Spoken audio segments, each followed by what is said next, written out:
Қайырлы күн барша көрермендер, менің каналыма қош келдіңіздер. Бүгін сіздермен бірге духовкада сочный болып, дәмді болып пісетін тауықты көкөністермен бірге дайындайтын боламыз. Видеоны соңына дейін қарап, менімен бірге болыңыздар. Ұнаса лайк басып, комментарий қалдырып, және құрбыларыңызбен бөлісіп отырыңыздар. Алдымен тауығымызды жуып тазалап аламыз. Артық керек емес, жалбырап тұрған жерлерінің барлығын пышақпен кесіп алып тастаймыз. Енді тауығымызды тура төсінен екіге бөліп ашып аламыз.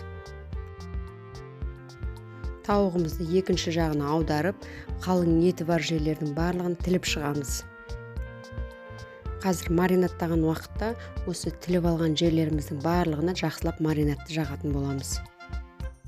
Міне тауығымызды дайындап алдық, енді маринатқа көшеміз. Ол үшін бөлек ыдысымызға 2 қасық майонез, 1 қасық томат және 3 қасық сұйық майымызды қосамыз.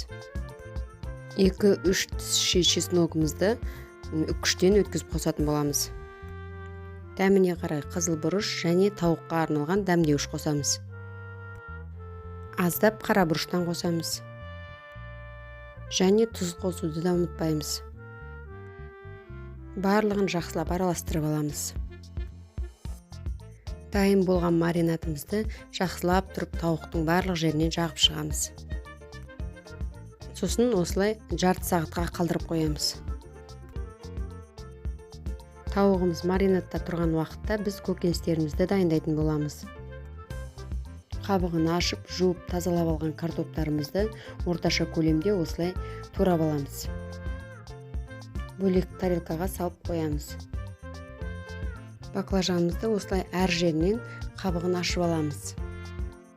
Және картоптың көлемінде етіп, кубиктап турап аламыз. Келесі болгар бұрыштарында ірі-ірі етіп тураймыз. Қызанақтарымызды да турап аламыз. Бұл жерде барлық көкөністеріміздің көлемін бірдей етіп турайтын боламыз. Келесі 1 бас қызыл пиязымызды да тураймыз. Және чесноктарымызды да ірілеу жалпақ етіп турап аламыз. Енді осы көкөністеріміздің дәмдеуштерін дайындайық. Бөлек ыдысқа алдымен 1 қасық тұзымызды саламыз. Копченый паприка, кориандр, қызыл бұрыш, қара бұрыш барлығын қосып араластырып аламыз. Енді противенімізге турап дайындап алған көкөністеріміздің барлығын саламыз. Үстіне құрғақ дәмдеуштерімізді сеуіп шығамыз. Және мен осындай кептірілген құрғақ кинзаны да сеуіп шықтым. Енді үстіне май құямыз. Сұйық май болмаса, зәйтүн майын қойсаңыздар да болады. Барлығын осылай қолымызбен жақсылап араластырып шығамыз. Үстіне осындай решеткамызды қоямыз да тауығымызды орналастырамыз. 180 градуста қызып тұрған духовкамызға 1,5 сағат уақытқа пісіріп аламыз. Міне біздің тауығымыз пісіп шықты. Өте керемет, дәмді, сочный болып пісіп шығады. Түрінің өзі адамның аппетитін ашады.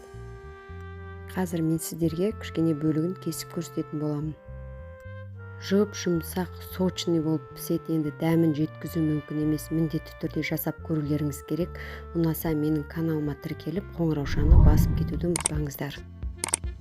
Тауығымыз өз алдына шырынды, дәмді десек, ал астындағы көкөністері одан да керемет, дәм ерекше.